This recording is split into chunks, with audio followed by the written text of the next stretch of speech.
Welcome to CT Expert Insights. When your business needs people it can trust, you can count on us. We dedicate ourselves to getting to know your needs and finding solutions to meet them.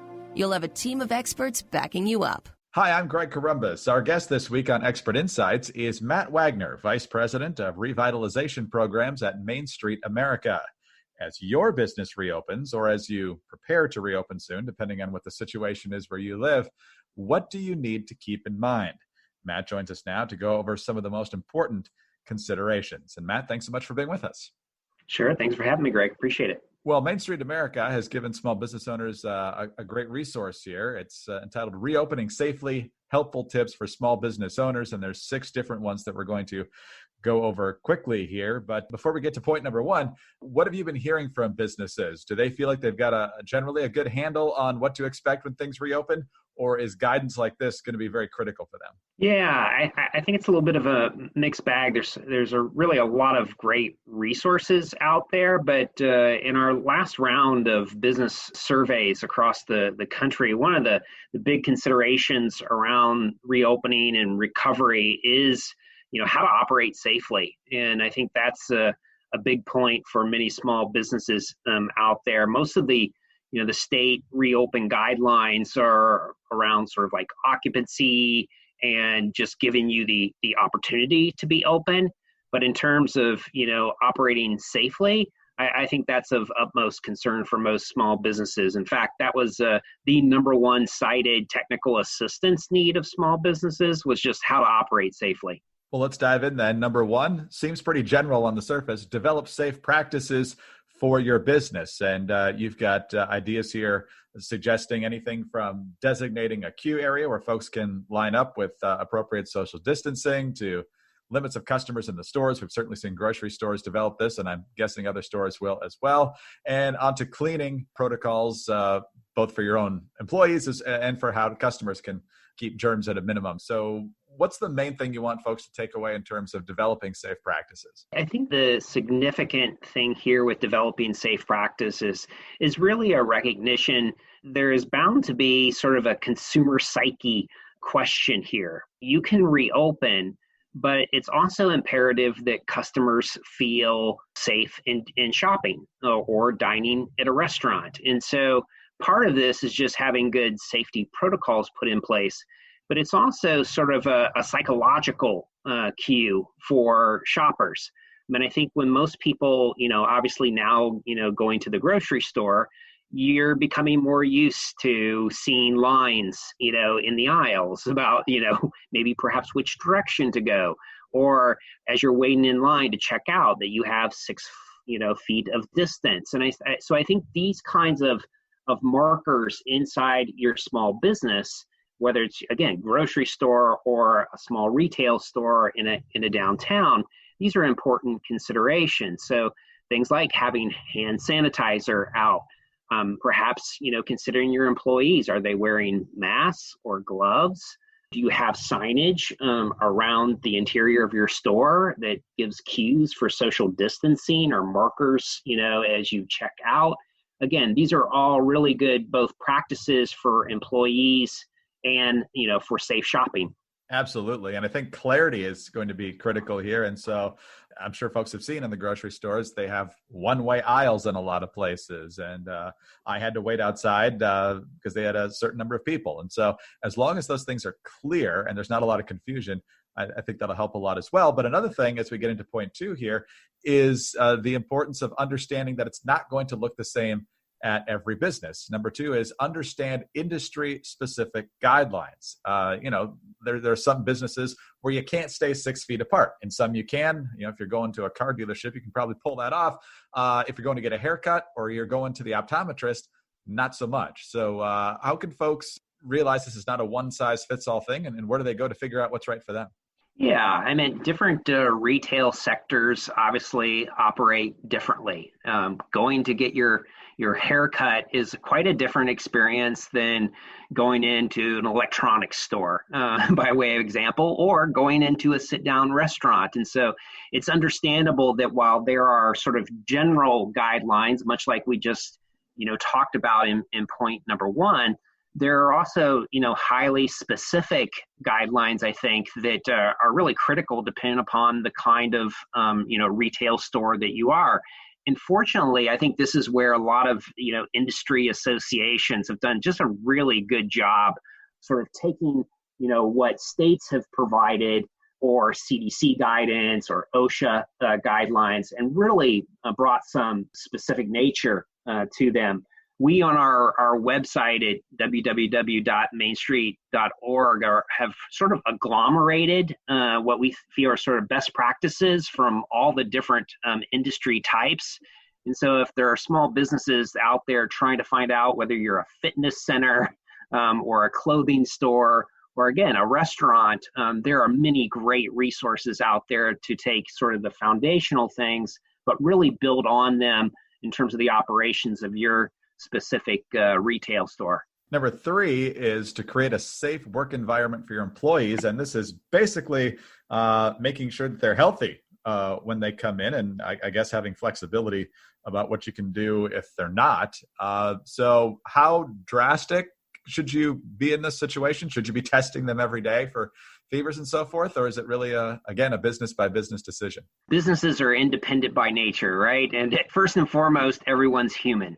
And so, there are going to be people that decide to take different operating practices. So these are just, these are intended to be guidelines. Again, the employees are your frontline folks. Those are the folks that are having the most interaction, whether they're servers or people checking customers out, at the cashier, so these are frontline folks. And so I think, having some protocols put in place that allow you to sort of screen to ensure a safe operating business, I think it's just good standards to put in place. And again, these are questions, in terms of that are unknown right now around who has liability, what's your risk management strategy. So I think the more protocols that you can put in place to not only protect your business, but also have a safe operating environment for your employees and shopping environment for your customers, I think it's just good practice. Well, we've talked about customers. We've talked about employees. Number 4 is evaluate your vendors. What should you be considering right now? If you were already happy with your vendors, what may have changed in the past couple of months that might make you need to reconsider? Well, yeah, I think this is an area that, a lot of folks may not think about. You talk, what's the consumer's thinking, how will business operate? But, a key consideration is the people that supply your businesses. From cleaning supplies, what does that territory look like? I think we all know what the run on toilet paper was right. Initially at the grocery store. And can you find bottles of hand sanitizer? So it's not only, who's supplying you from the cleaning perspective, but, many small businesses may remain closed, and those may be people that are supplying you with inventory for the products that you carry. And so it's just good to get a quick gauge on, did I lose any vendors, suppliers? What does the time frame for deliveries look like? Did that change? Because I might have to adjust, because of lead times, whether or not I've got enough inventory for my store. So I think, again, these are just good, sound business practices to not only be able to have the product mix that's important for your customers, but make sure that you can get it in a timely business. And whether you need to switch quickly, there's always a sort of a lag period to get on course with a new supplier. So I think it's just good fundamental business practices. And the sobering note here also that some suppliers might not still be in business. So you have to stay on top of that. I'm guessing if you've been monitoring things closely over the past couple of months, you probably know that. But as we move on to number 5 here, deepen your online presence. And we've talked about this a lot in the past couple of weeks on the podcast. And that's mainly because if you're used to a lot of your business happening at brick and mortar locations, there's a chance that even though you're reopening, the foot traffic is still not probably going to be what it was for a while because folks are just leery about re-engaging face-to-face here. So what are you recommending in terms of ramping up the online aspect of your business to make up for what you're not going to get in person? This was an area of deep concern for us. Our organization works with lots of small mom and pop, Main Street businesses all throughout the U.S. And when we did a national survey of about 6,000 small businesses, of which the majority of them had less than 20 employees, we were struck by the fact that 2/3 of those businesses had absolutely no online e-commerce presence whatsoever. And you think about, stay-at-home orders and how shopping, not only was e-commerce, certainly one of the fastest growing segments of retail shopping before, but certainly in a pandemic, it greatly accelerated. So as you come out of that and you don't have an active way of reaching consumers that now have grown more heavily used to that, may have general concerns about going into a store still, this is just a must-do activity for any small business. And fortunately, I think there's some great resources out there. There's some great low-cost, starting options. So I think this is a case of when, you've had downtime, or perhaps you still have a little bit of downtime, and you're evaluating your business model and your strategies for reaching customers. This is just a must-have. And so the opportunity to get online, introduce your products to your customers, align that with your social media strategy, I think just makes good business practice.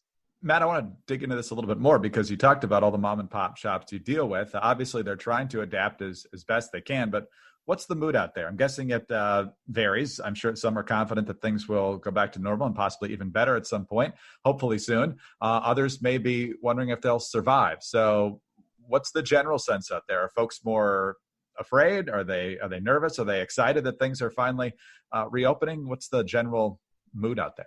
First, I think it's important to know, like in the small businesses we've talked with, there's a couple of, I guess, key words that pop out. Certainly, excitement to the potential, in terms of coming back and doing what they do, what they love to do. It's why they're in the businesses that they are. So I think that certainly that's the part of it. Cautiously optimistic on how folks, consumers will return to their storefronts. And then I think a little bit of sort of queasiness as well, as in terms of, how long will this last? What are the new norms of consumerism? Prior to COVID, one of the strengths of small mom and pop businesses was the sort of social engagement that you got when you were in a downtown or a urban neighborhood commercial district, the unique shopping experience. And so I think many of those things will still be important for consumers. It just may take a little bit of time to sort of bring that back as we work through the recovery. The sixth and final point on your list here, Matt, is partner with other local businesses and community organizations. And I guess this is, first of all, promoting the fact that you're open again, maybe collaborating and coordinating for ways to help folks social distance and help each other get pickup orders and so forth. So what does that look like? How do you start that conversation with other businesses and make it as seamless as possible for everyone? If there's any positive in the pandemic, it's that communities and businesses have really coalesced around the need to support each other. And that bodes well in a recovery situation.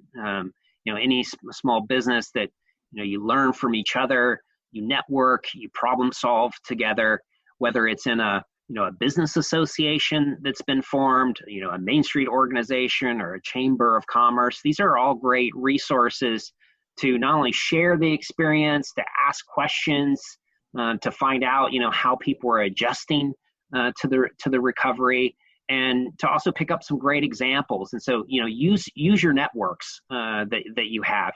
And then I think finally, there's, I think, a real nice opportunity, especially in smaller downtowns, where as a small business, trying to put your own delivery system together may be difficult, but the opportunities to sort of co-op market, develop co-op delivery as new business model shifts, I think these are great opportunities in the long run for small businesses. Well, you can learn more about this and other issues related to small business, particularly as it comes to reopening businesses in the wake of this pandemic, which is still unfolding, but hopefully petering out here. You can learn more at mainstreet.org/COVID-19 resources, mainstreet.org/COVID-19 resources. Matt, any other place you would encourage folks to go? If they have an industry association, the SBA, US SBA has some great resources. And certainly for one-on-one counseling, I would definitely get in touch with your small business development centers in each of your states. Matt, thank you so much for being with us today. We greatly appreciate it, and we look forward to successful reopenings here across the country. Thanks, Greg. Really appreciate it. Take care. Matt Wagner is Vice President of Revitalization Programs at Main Street America. And for more information on this topic, please call CT at 844-787-7782. With 125 years of experience, CT is here to help you at every stage of the business life cycle.